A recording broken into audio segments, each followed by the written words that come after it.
Hey everyone, welcome back. Tonight we're diving into ancient Egypt, where creating the perfect perfume wasn't just about smelling nice for your date. It was about appeasing gods, preserving the dead, and occasionally keeping your head attached if the pharaoh didn't like your latest fragrant creation. So before we get started, hit that like button if you enjoy these deep dives into history's most fascinating rabbit holes. And drop a comment letting me know where you're watching from. I love seeing our little community spread across the globe. Now grab your favorite drink. Maybe light a candle if you're feeling fancy, and let's transport ourselves back to the perfume workshops of ancient Egypt, where frankincense was worth more than gold, and one bad batch could literally be a matter of life and death. Trust me, after tonight, you'll never look at your bottle of cologne the same way again. If you think your morning routine is complicated because you have to choose between 3 different body sprays, just be grateful you weren't a perfumer in ancient Egypt. Because back then, creating the perfect scent wasn't just about smelling nice for your dinner date. It was about appeasing gods, preserving corpses, and occasionally keeping your head attached to your shoulders if the pharaoh didn't like your latest creation. Picture this, it's 3000 BCE, and you're standing in the temple workshop of Edfu, surrounded by clay pots bubbling with mysterious concoctions that smell like a mixture of heaven and your grandmother's medicine cabinet. The air is thick with frankincense, myrrh, and the occasional whiff of what can only be described as eau de mummified crocodile. Welcome to the world of ancient Egyptian perfumery, where chemistry met religion, and both of them had a serious conversation with your wallet. The Egyptians didn't just stumble into perfume making like some happy accident involving flowers and olive oil. Oh no, this was serious business. The kind that required priestly training, mathematical precision, and the patience of someone who enjoys watching paint dry for a living. These weren't your neighborhood Sephora consultants. These were the original scent scientists, the masters of molecular manipulation before anyone knew what a molecule was. Let's start with the basics, shall we? Ancient Egyptian perfumes weren't the delicate, alcohol-based spritzers we know today. These were heavy-duty, oil-based concoctions that could survive a desert sandstorm and still make you smell like the gardens of the gods. Think less, light and airy, and more, I could survive the apocalypse and still smell fantastic. The foundation of every Egyptian perfume was fat.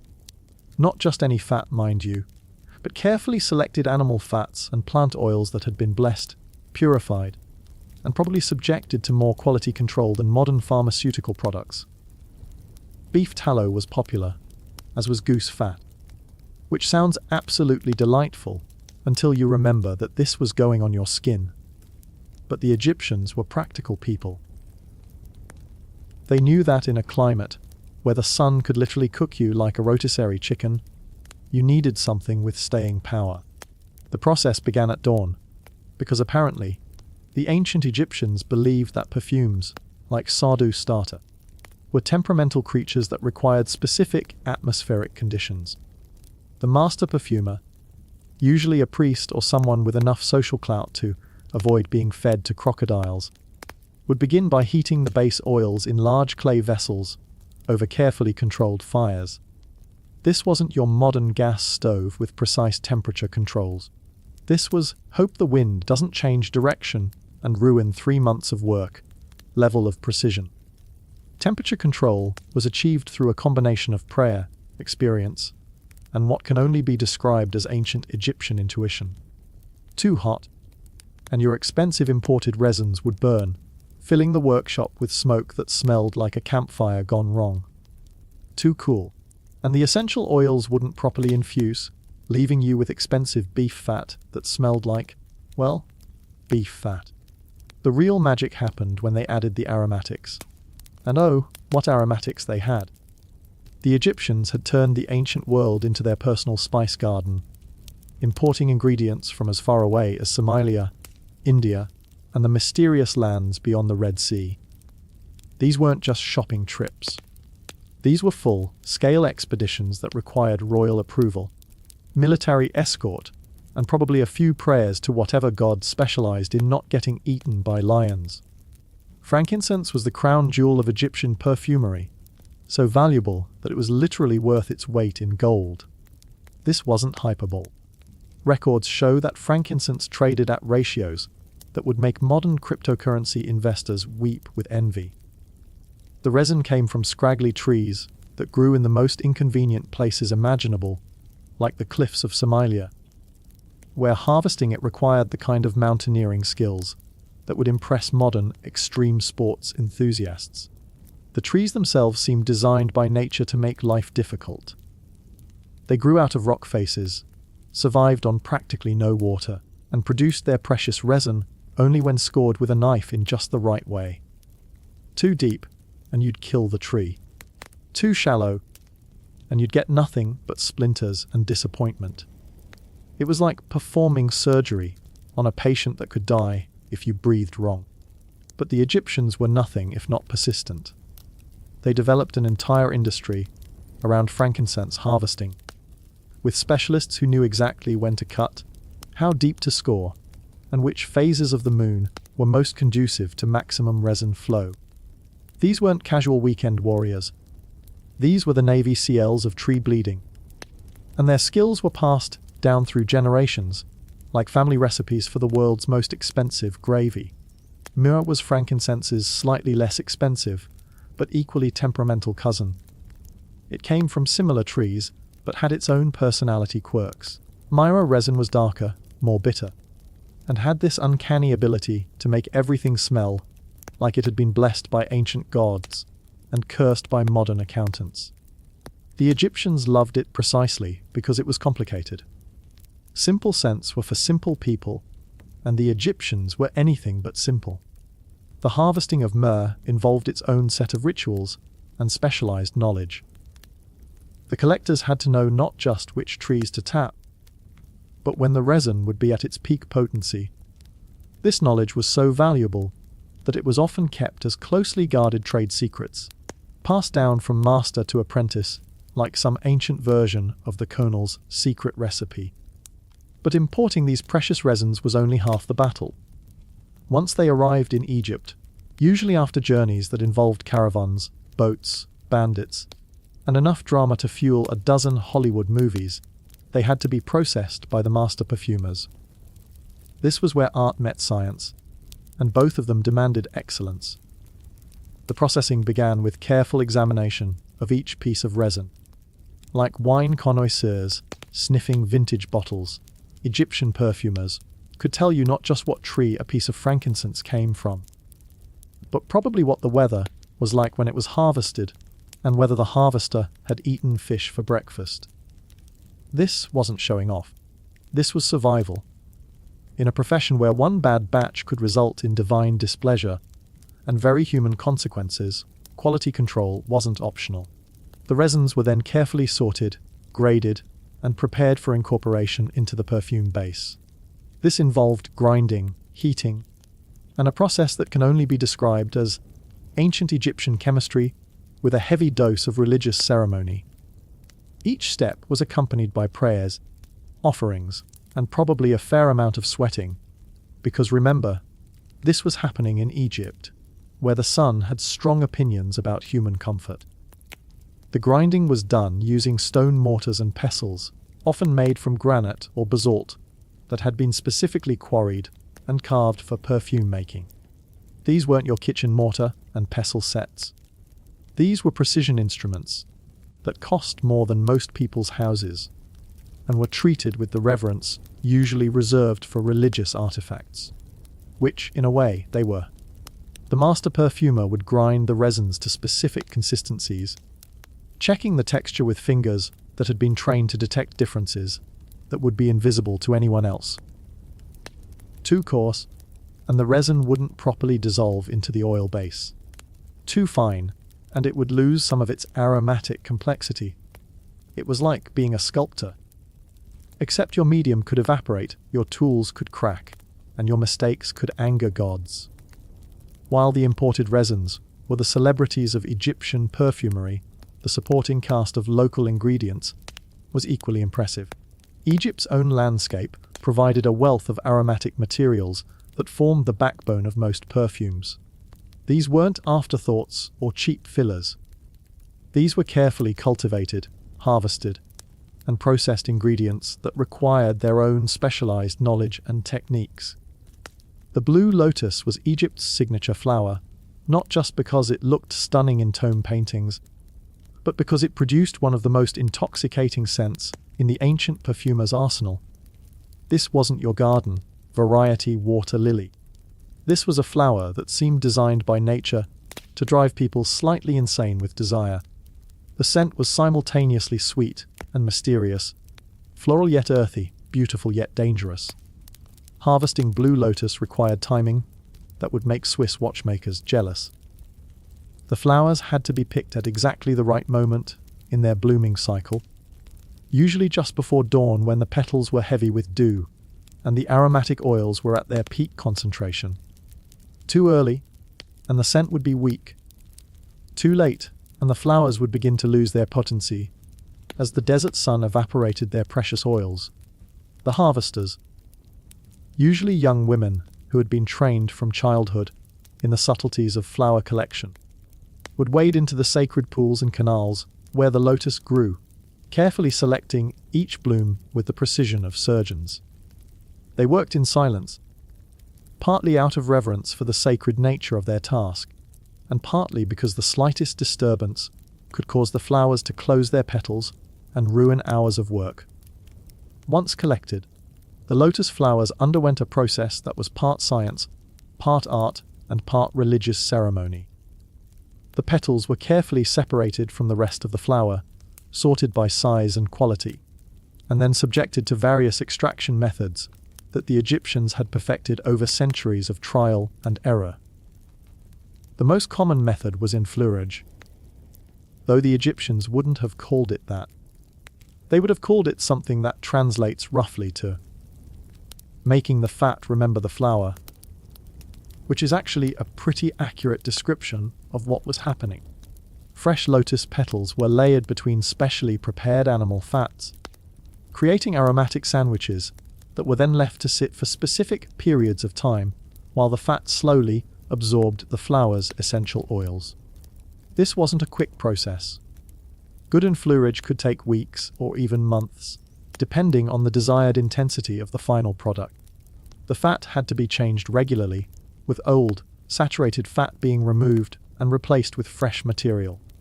It was like making the world's most expensive and time-consuming butter, except this butter could transport you to the realm of the gods with a single whiff. The timing of these changes was crucial and required the kind of sensory expertise that took years to develop. Master perfumers could tell just by smell when the fat had absorbed as much flower essence as possible and when it was time to refresh the process. This knowledge was so valuable that it was often kept secret, passed down only to the most trusted apprentices, and protected more carefully than royal treasure.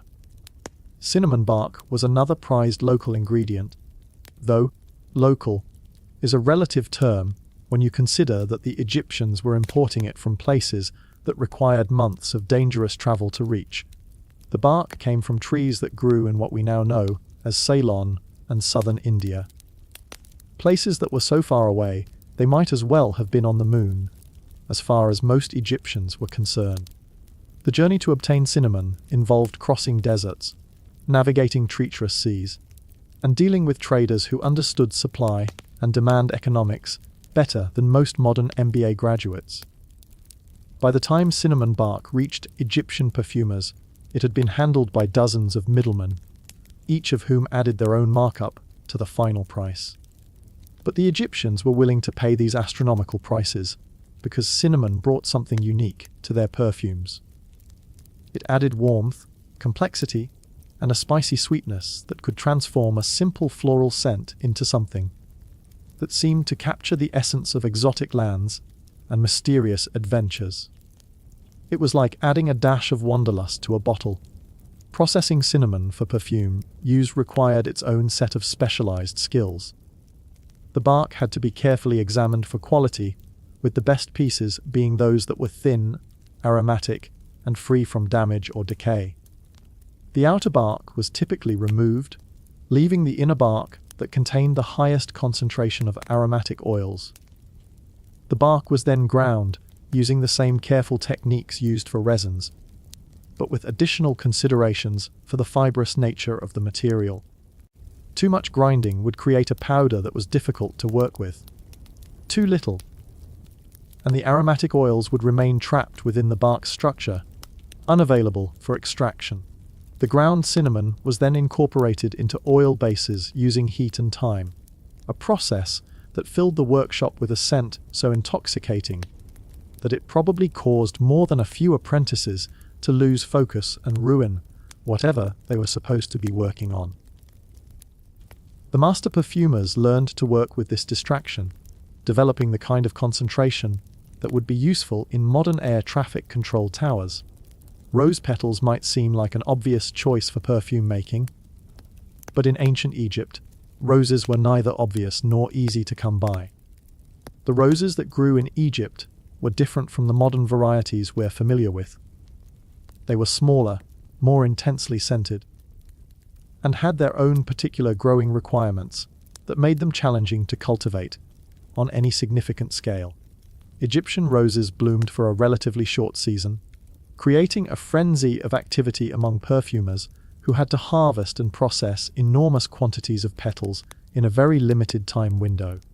It was like Black Friday shopping, except instead of electronics, everyone was fighting over flowers, and instead of one day, you had maybe 2 weeks to get everything you needed for the entire year.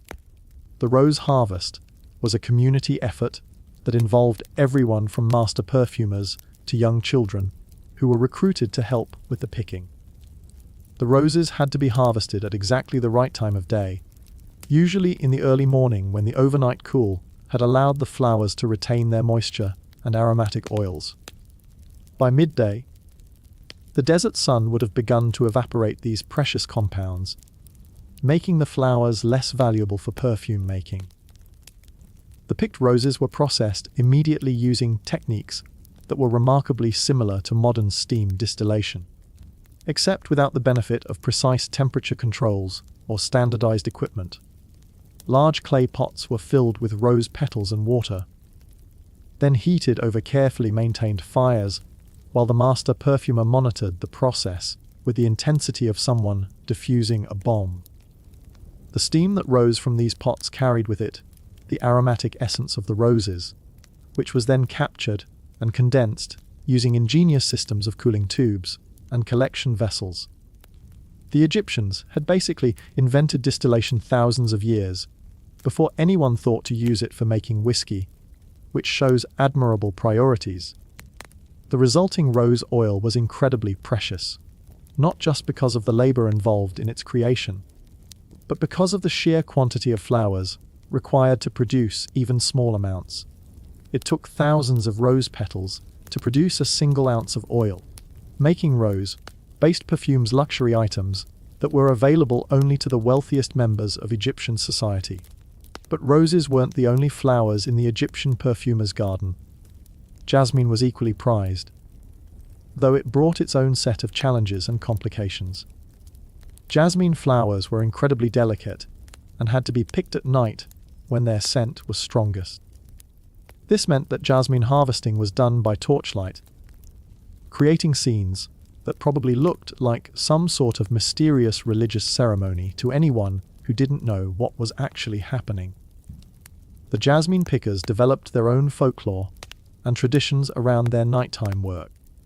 They believed that jasmine flowers picked under certain phases of the moon were more potent, and that the flowers could sense the intentions of the person picking them. Whether or not this was true, it created a culture of reverence around jasmine harvesting that ensured the flowers were treated with the care and respect they deserved. Processing jasmine was even more challenging than processing roses, because jasmine flowers are so delicate that they begin to lose their scent almost immediately after being picked. The perfumers had to work quickly, processing the flowers within hours of harvest, or risk losing the very qualities that made jasmine so valuable. The enfleurage process used for jasmine was particularly delicate, requiring frequent monitoring and adjustment. The fat used had to be at exactly the right temperature and consistency, and the timing of each step had to be perfect. It was like conducting an orchestra, where every musician was invisible and could stop playing at any moment without warning. Beyond the individual ingredients, the real art of Egyptian perfumery lay in the blending. This was where master perfumers separated themselves from mere technicians, where years of experience and innate talent combined to create scents that were greater than the sum of their parts. The blending process began with what can only be described as aromatic mathematics. Master perfumers had to understand not just how individual ingredients smelled, but how they would interact with each other over time. Some combinations that smelled wonderful initially would become cloying after a few hours.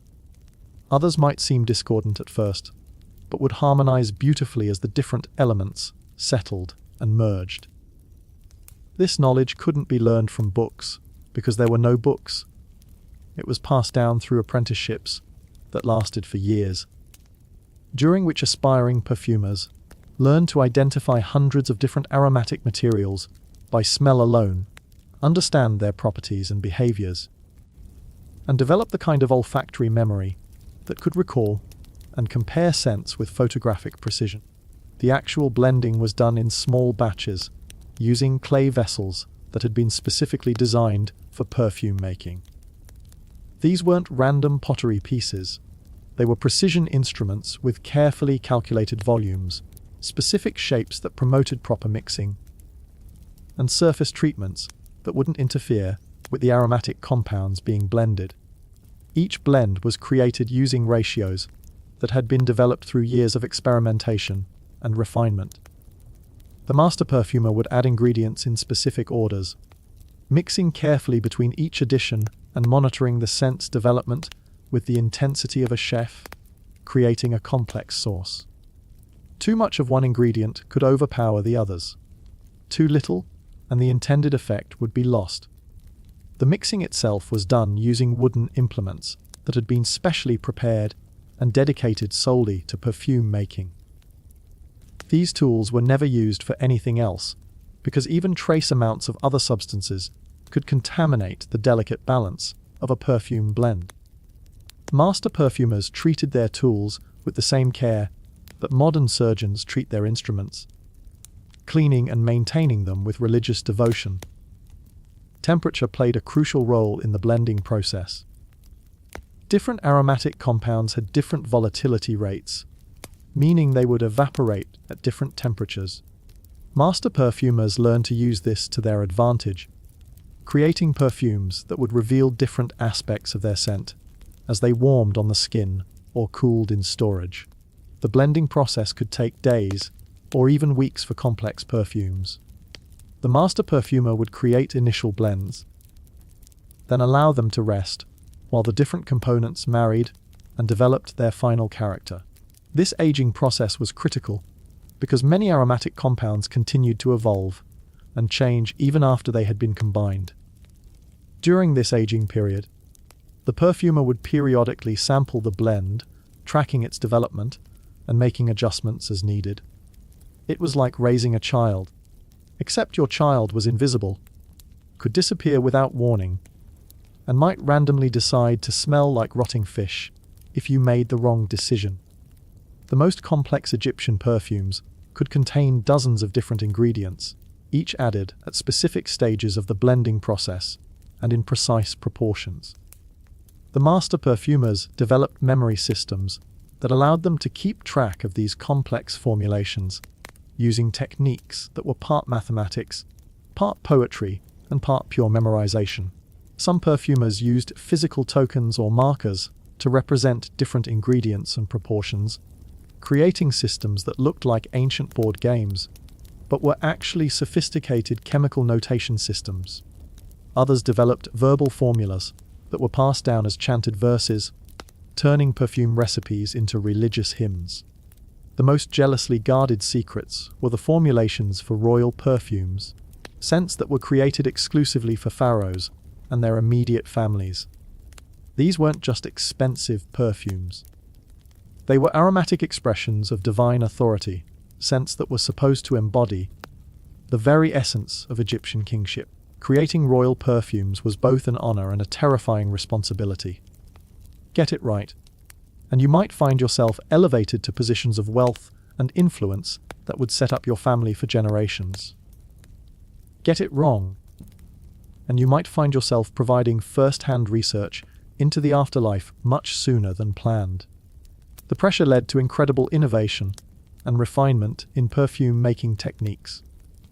Master perfumers working on royal commissions would spare no expense and overlook no detail in their quest to create scents that were truly worthy of divine rulers. They would import the rarest ingredients from the most distant lands, employ the most skilled assistants, and spend years perfecting formulations that might be used only a handful of times. Royal perfumes often incorporated ingredients that were so rare and expensive that they were literally priceless. These might include aromatic materials that came from animals that were nearly extinct, plants that grew only in extremely remote locations, or resins that could be harvested only under very specific conditions. The creation of royal perfumes was surrounded by ceremony and secrecy that rivaled the most important religious rituals. The workshops where these perfumes were made were restricted areas that required special permission to enter. The workers involved were sworn to secrecy using oaths that made modern non-disclosure agreements look like casual suggestions.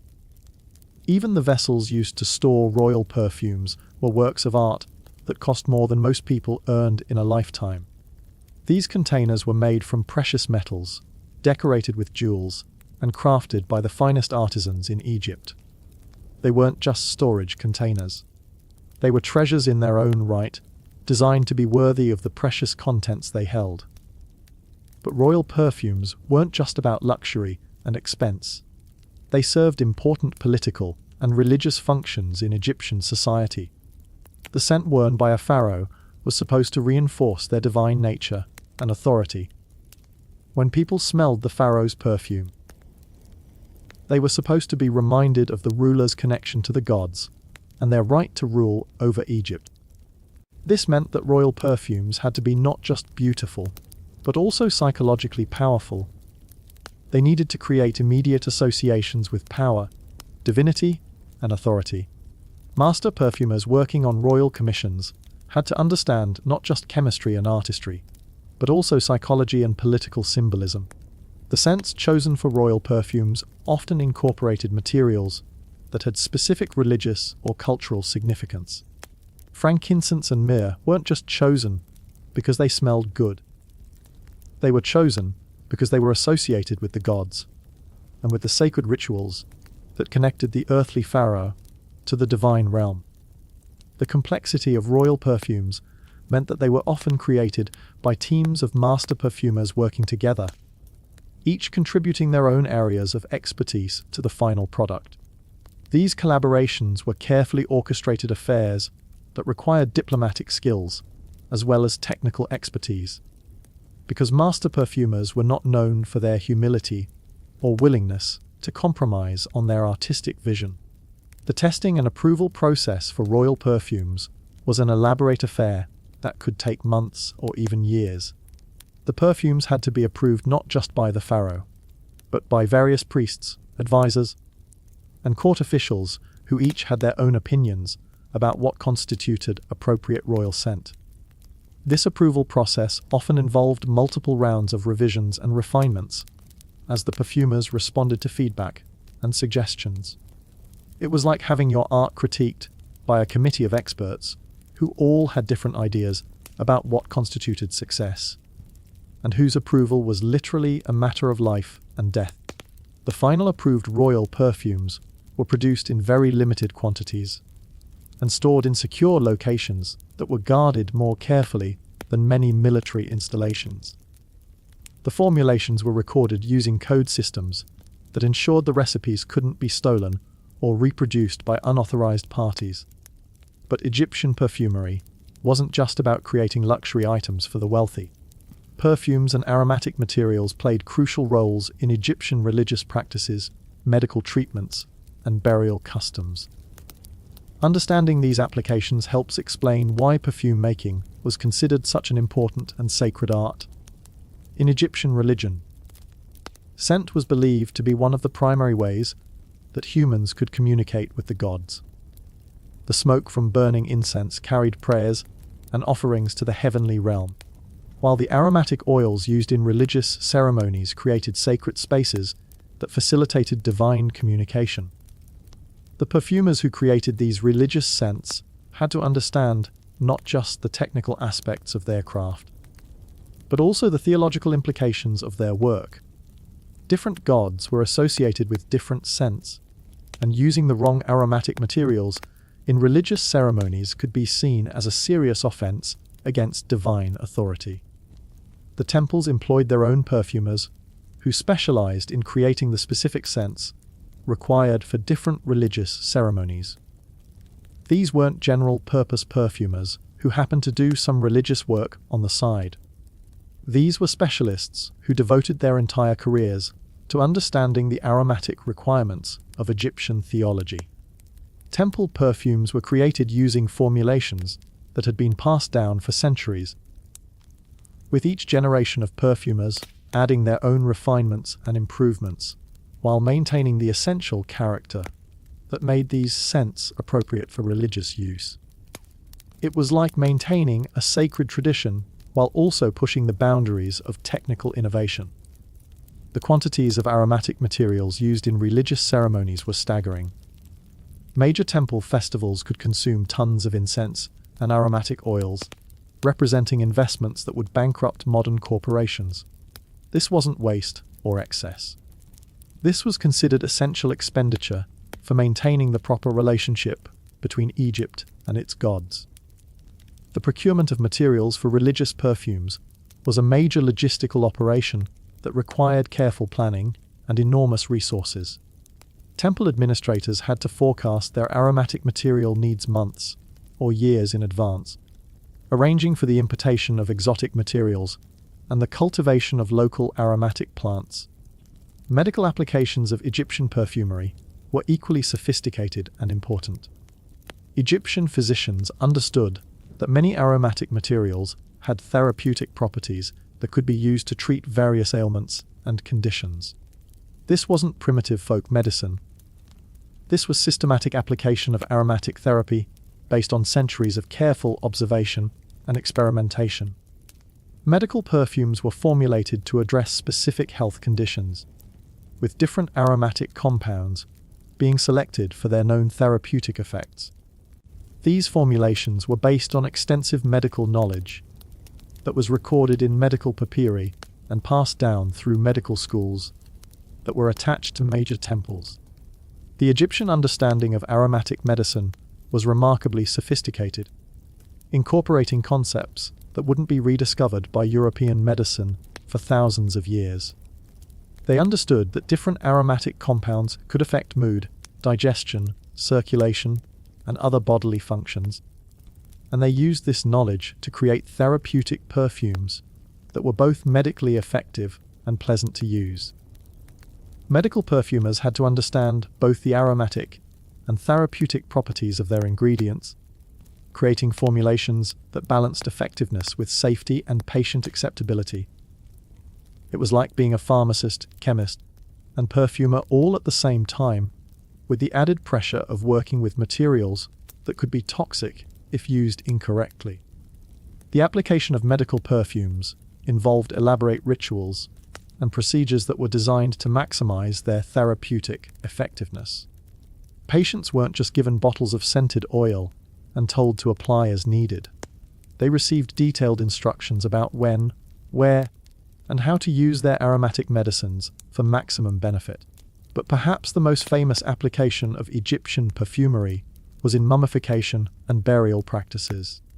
The process of preparing bodies for the afterlife involved massive quantities of aromatic materials, applied according to complex procedures that had been refined over thousands of years. Mummification wasn't just about preserving bodies.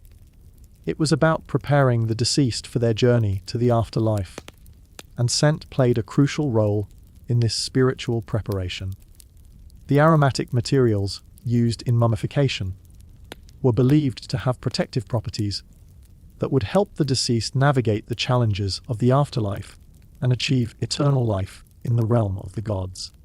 The quantities of aromatic materials used in a single mummification were enormous, particularly for wealthy individuals who could afford the most elaborate burial preparations. A single royal mummification could consume hundreds of pounds of frankincense, myrrh, and other precious aromatics, representing wealth that could have supported entire communities for years. The process of applying these aromatic materials was lengthy and complex, involving multiple stages of treatment that could take weeks or months to complete. Each stage required specific aromatic materials applied in precise ways, with the embalmers following procedures that had been developed over centuries of practice and refinement. The embalmers who performed these procedures were skilled specialists who understood both the practical and spiritual aspects of their work. They weren't just technicians applying preservatives. They were spiritual guides who were helping the deceased make the transition from earthly life to eternal existence. The aromatic materials used in mummification weren't chosen randomly. Each material had specific properties that made it appropriate for different aspects of the preservation and spiritual preparation process. The embalmers had to understand these properties and know how to combine different materials to achieve the desired effects. The storage and preservation of these aromatic materials represented a major logistical challenge for Egyptian mortuary establishments. The materials had to be kept in optimal conditions to preserve their potency, and significant quantities had to be maintained in inventory to meet the demands of their clients. The trade in aromatic materials for mummification created entire industries that stretched across the ancient world. Merchants specialized in supplying Egyptian embalmers with the exotic materials they needed, creating trade networks that connected Egypt to distant lands and cultures. But the most interesting aspect of Egyptian mummification perfumery was the way it influenced the development of preservation techniques that would eventually be applied to other purposes. The Egyptians were essentially creating some of the world's first systematic approaches to chemical preservation, using aromatic compounds that had both preservative and aesthetic properties.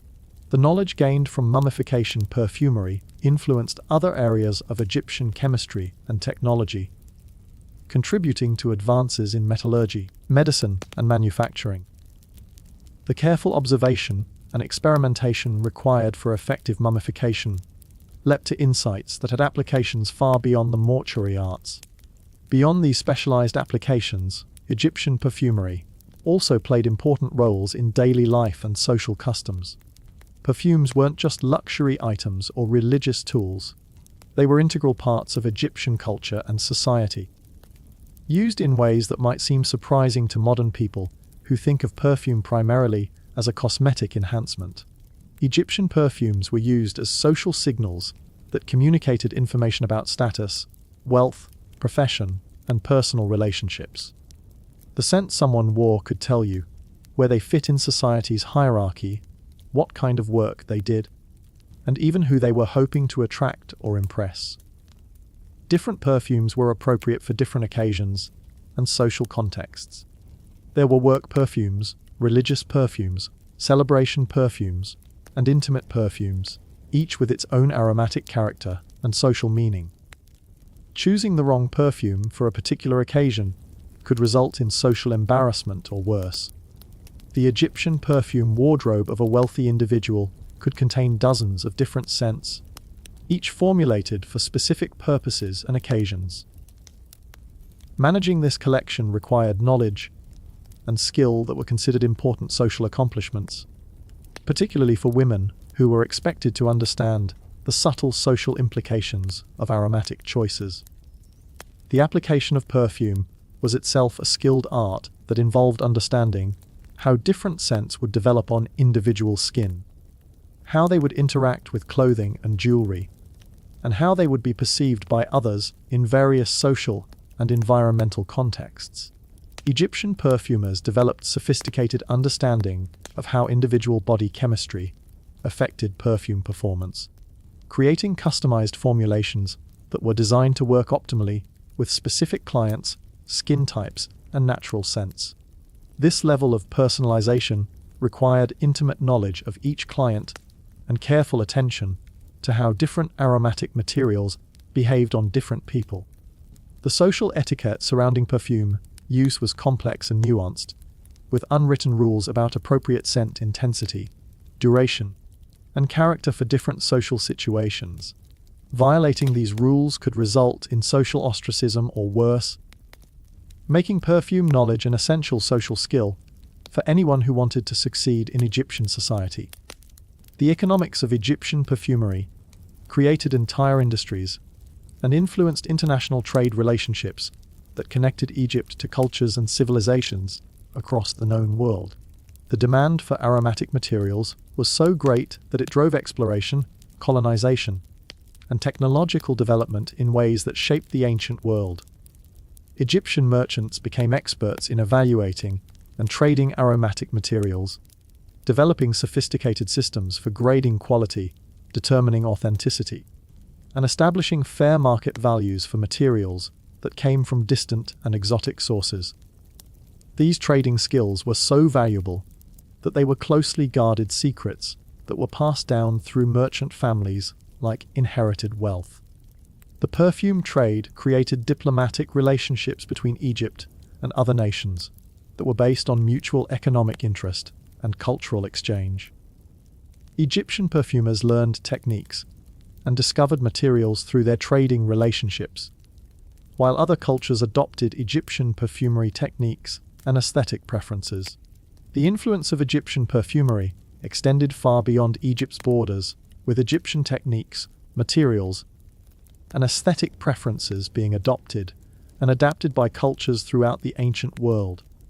This cultural influence was so significant that it continued long after Egypt's political power had waned, with Roman, Greek, and other civilizations incorporating Egyptian perfumery knowledge into their own cultural practices. The preservation of Egyptian perfumery knowledge through written records, apprenticeship systems, and cultural traditions means that we can still understand and appreciate the sophistication and artistry of this ancient craft. Archaeological discoveries continue to reveal new information about Egyptian perfumery techniques and materials, adding to our understanding of this remarkable achievement in human cultural development. Modern perfumery still relies on many of the basic principles and techniques that were first developed by Egyptian perfumers thousands of years ago. The use of animal and plant materials, the importance of proper blending and aging, the understanding of how scent develops and changes over time, all of these fundamental concepts were first systematically explored and refined by ancient Egyptian perfumers. But perhaps the most impressive aspect of Egyptian perfumery was the way it integrated technical skill with artistic vision, practical application with spiritual significance, and local materials with international trade. Egyptian perfumers weren't just craftspeople. They were artists, scientists, priests, and entrepreneurs who understood that scent could be used to enhance every aspect of human experience. The workshops where these master perfumers created their aromatic masterpieces were places where chemistry and poetry intersected, where practical knowledge and spiritual wisdom combined to create products that were both beautiful and meaningful. These weren't just places of business. They were centers of learning and innovation, where some of humanity's most sophisticated understanding of aromatic materials was developed and refined. The apprentices who learned their craft in these workshops didn't just memorize recipes and techniques.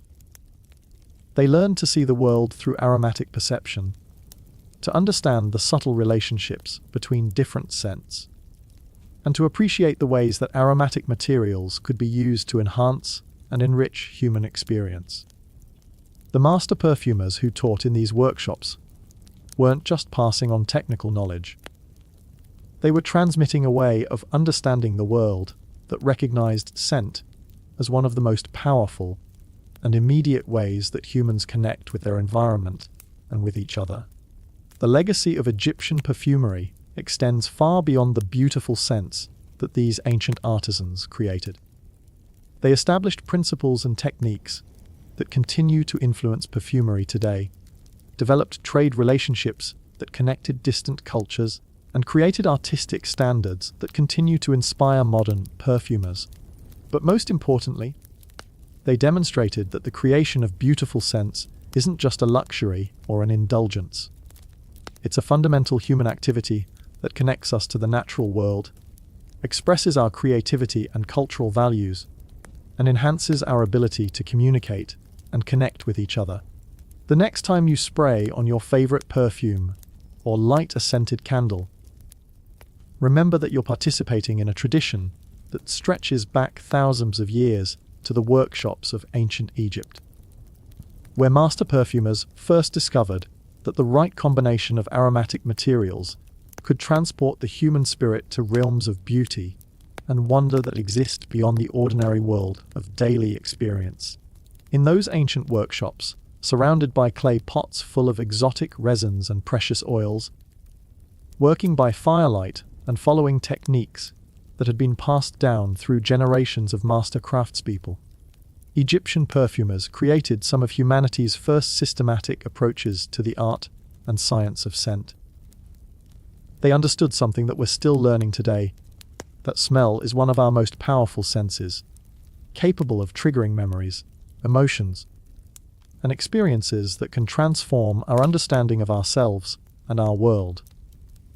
And they did it all without the benefit of modern chemistry, precise temperature controls, or standardized measurements.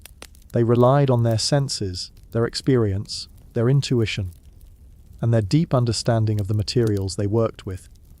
In many ways, they were more closely connected to their craft than modern perfumers who rely on synthetic materials and laboratory instruments. The ancient Egyptian perfumers were true artists who understood that their craft was about more than just creating pleasant smells. They were creating invisible sculptures that existed in the realm of scent, ephemeral masterpieces that could only be experienced through the most intimate of human senses. These aromatic artisans worked with materials that were literally worth their weight in gold, creating products that were consumed rather than preserved, enjoyed rather than displayed. Their masterpieces existed only for the brief moments when they were experienced, then disappeared forever, leaving only memories and the hope that the next creation would be even more beautiful. The temporary nature of their art made Egyptian perfumers uniquely focused on the quality of experience they were creating. Unlike sculptors whose works could be admired for centuries, or painters whose masterpieces could survive for millennia, perfumers had only the immediate moment of aromatic experience to make their artistic impact. This focus on immediate, intense experience led to a perfectionism that bordered on obsession. Egyptian perfumers would spend years perfecting a single formula, adjusting proportions by tiny amounts, experimenting with different aging processes, and testing their creations under every conceivable condition. The perfectionism extended to every aspect of their craft, from the selection of raw materials to the final application of the finished product. Nothing was left to chance. Every variable that could be controlled was controlled. Every factor that could influence the final result was carefully considered and optimized. This attention to detail created perfumes that were remarkably sophisticated and complex, with aromatic structures that revealed new aspects of their character as they developed over time. Egyptian perfumes weren't simple, single-note scents. They were aromatic symphonies that told stories and created emotional journeys for those who experienced them.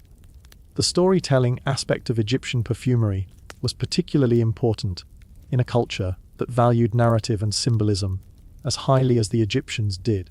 Each perfume was designed to evoke specific images, emotions, and associations that connected the wearer to larger cultural themes and spiritual concepts.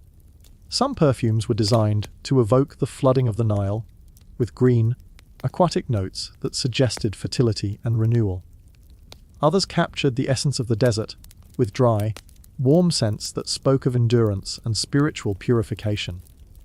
Still others recreated the aromatic environment of temples, with heavy, mysterious fragrances that facilitated communication with the divine. The narrative structure of Egyptian perfumes often followed classical storytelling patterns, with opening notes that established the theme, middle notes that developed the story, and base notes that provided resolution and closure. This wasn't accidental. Egyptian perfumers understood that scent could be used to create emotional narratives that were every bit as compelling as written or visual stories. The creation of these aromatic narratives required not just technical skill, but also deep cultural knowledge and artistic sensibility. Perfumers had to understand the symbolic meanings associated with different aromatic materials, the emotional responses they would evoke, and the ways they could be combined to create coherent aromatic experiences. This cultural literacy was considered as important as technical expertise in the training of Egyptian perfumers. Apprentices spent years learning not just how to blend aromatic materials, but also how to read and interpret the cultural meanings embedded in different scents. The cultural significance of Egyptian perfumery extended beyond individual artistic expression to encompass broader social and political themes. Perfumes were used to reinforce social hierarchies, communicate political allegiances, and express religious devotion in ways that were immediately recognizable to anyone familiar with Egyptian culture. The most skilled perfumers were those who could create scents that operated on multiple levels simultaneously, providing immediate sensory pleasure while also communicating complex cultural messages. These perfumers were valued not just as craftspeople, but as cultural commentators and social influencers, whose work helped shape Egyptian society's understanding of itself. The workshops where these cultural alchemists practiced their art were often located near temples or royal palaces, reflecting their important role in Egyptian religious and political life. These weren't commercial establishments in the modern sense. They were cultural institutions that served functions that went far beyond simple commerce. The atmosphere in these workshops was described by ancient writers as being almost magical, with exotic scents filling the air and mysterious processes unfolding in every corner. Visitors often reported feeling transported to other worlds simply by entering these aromatic laboratories, where the boundaries between art, science, and spirituality seemed to dissolve. The master perfumers who presided over these workshops were figures of considerable social status and influence, often serving as advisors to priests and nobles on matters that extended far beyond perfumery. Their deep understanding of aromatic materials and their effects on human psychology made them valuable consultants on everything from religious ceremonies to diplomatic negotiations. The international influence of these master perfumers was considerable, with foreign dignitaries often requesting Egyptian perfumers to create special scents for important occasions, or to train local craftspeople in Egyptian techniques. This cultural exchange helped spread Egyptian perfumery knowledge throughout the ancient world, while also bringing new ideas and materials back to Egypt. The documentation of Egyptian perfumery techniques was remarkably thorough, with detailed records being kept of formulations, procedures, and results. These records weren't just practical references. They were considered valuable intellectual property that was carefully guarded and selectively shared. The record-keeping systems developed by Egyptian perfumers were among the most sophisticated information management systems of the ancient world, incorporating elements that wouldn't be seen again until the development of modern scientific documentation methods. These systems allowed knowledge to be preserved across generations, while also enabling continuous improvement and refinement of techniques. The preservation of this knowledge was considered a sacred responsibility, with master perfumers taking solemn oaths to ensure that their expertise would be passed on to worthy successors. The failure to properly transmit perfumery knowledge was considered a serious breach of professional and spiritual duty. The training systems developed by Egyptian perfumers were remarkably sophisticated, incorporating elements of formal education, practical apprenticeship, and spiritual initiation. Students didn't just learn techniques. They were inducted into a way of life that emphasized precision, dedication, and artistic excellence. The length of training required to become a master perfumer was considerable, often taking decades to complete. This wasn't because Egyptian perfumery techniques were particularly difficult to learn, but because true mastery required the development of sensory abilities and cultural knowledge that could only be acquired through long experience. The testing and evaluation systems used to assess student progress were rigorous and comprehensive, involving practical demonstrations, oral examinations, and the creation of original formulations that demonstrated both technical competence and artistic vision. These evaluations were taken seriously, with failure resulting in exclusion from the profession and success leading to positions of significant responsibility and influence.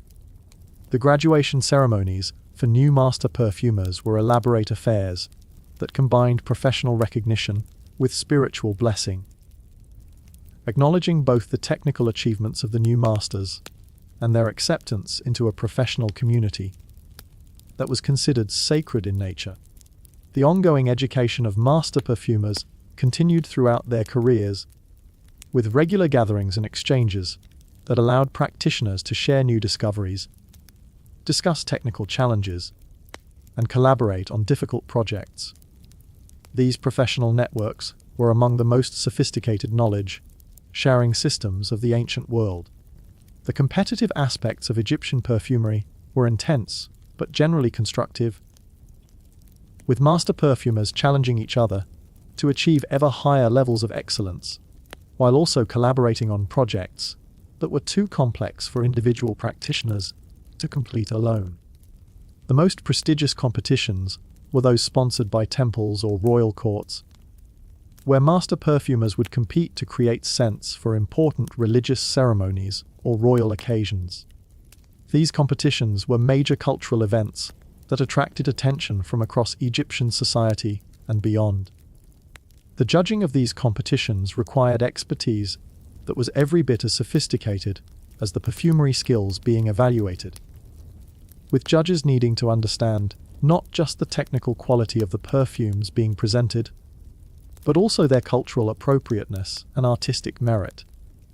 The prizes awarded in these competitions were substantial, often including not just monetary rewards, but also social recognition and professional opportunities that could transform a perfumer's career.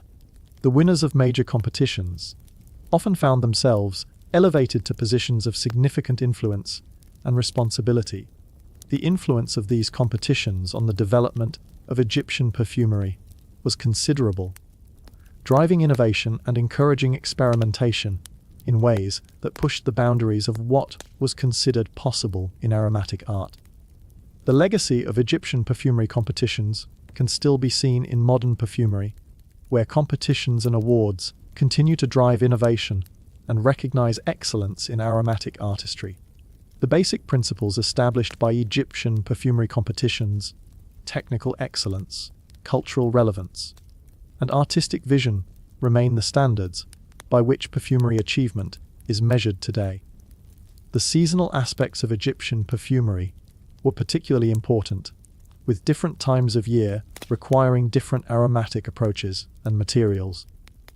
The annual flooding of the Nile created a natural calendar that influenced every aspect of Egyptian life, including perfumery practices. During flood season, when the Nile waters brought fertility and renewal to the land, Egyptian perfumers created scents that captured the essence of new growth and abundance.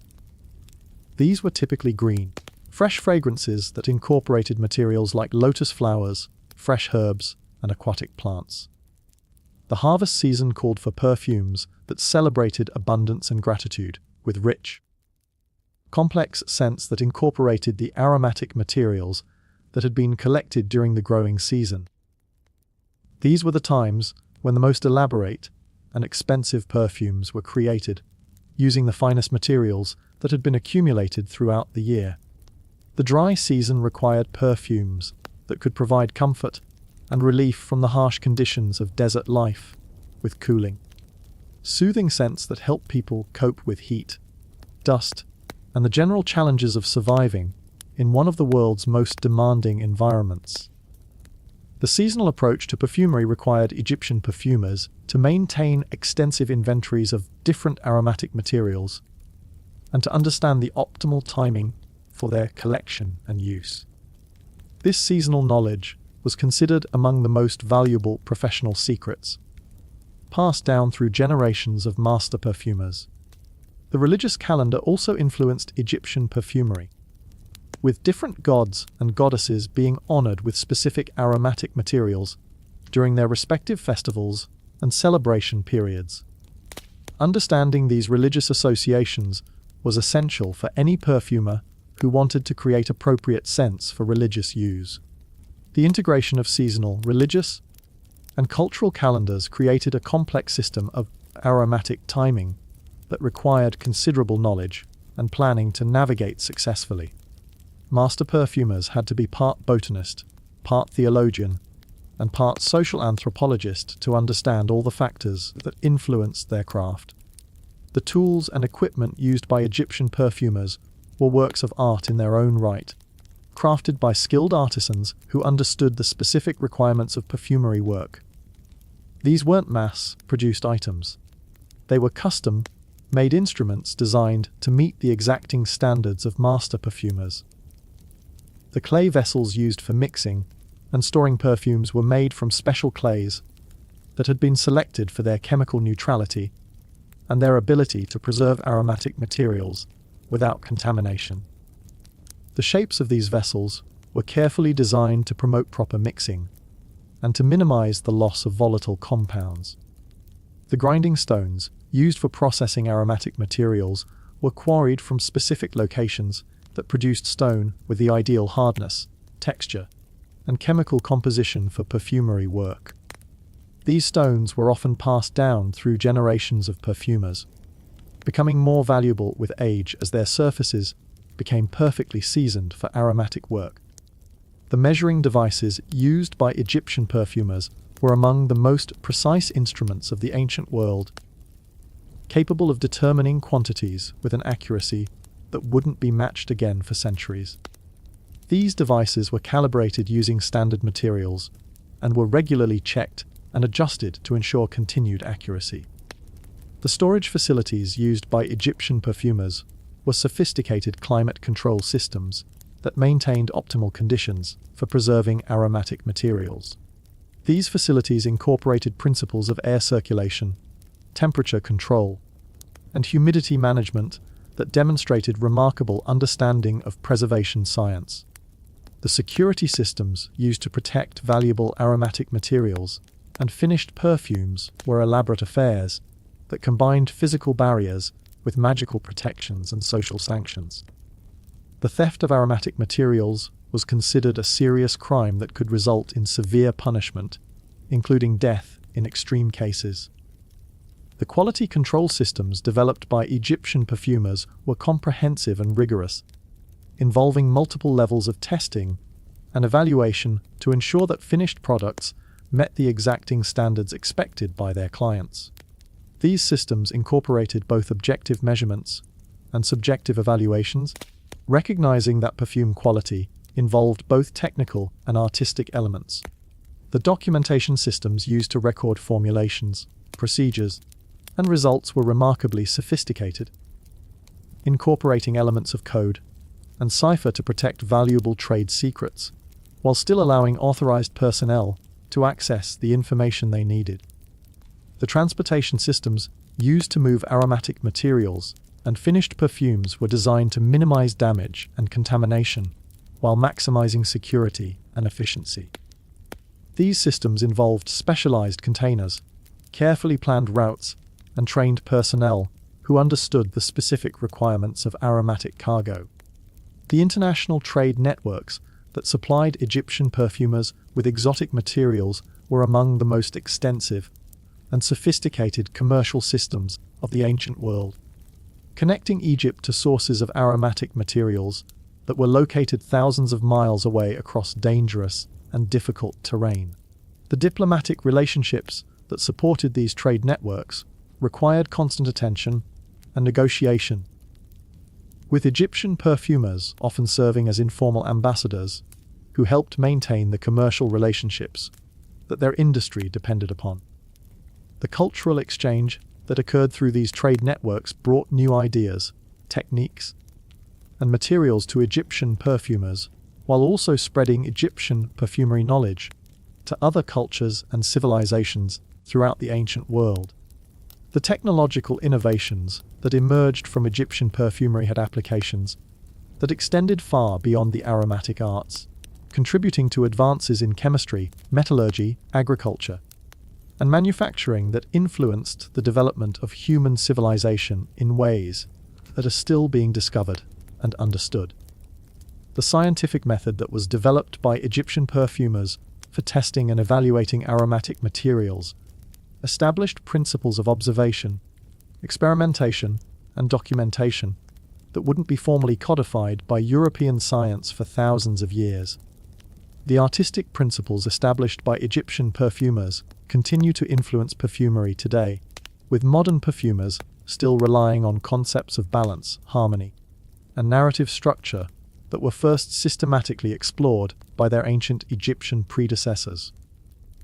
The social and cultural impact of Egyptian perfumery extended far beyond the immediate effects of the perfumes themselves, influencing fashion, architecture, literature, and social customs in ways that shaped Egyptian civilization and continue to influence our understanding of ancient Egyptian culture.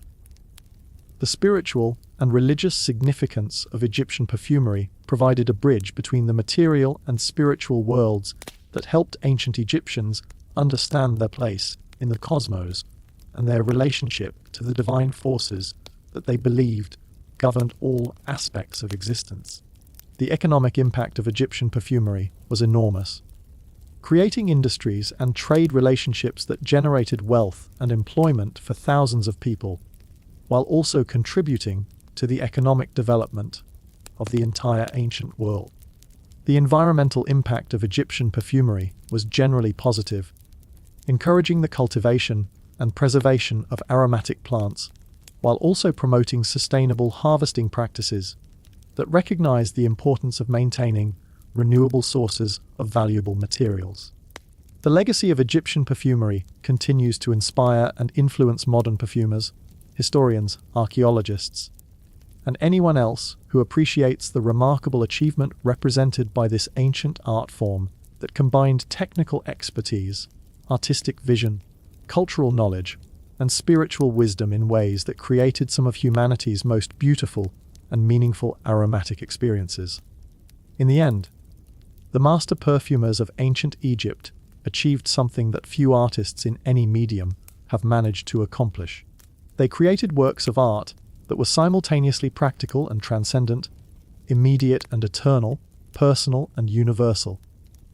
Their invisible masterpieces may have vanished with the last breath of air that carried them, but their influence on human culture and their contribution to our understanding of beauty, craftsmanship, and artistic excellence continue to resonate across the millennia, reminding us that the pursuit of sensory beauty is one of humanity's most noble and enduring endeavors.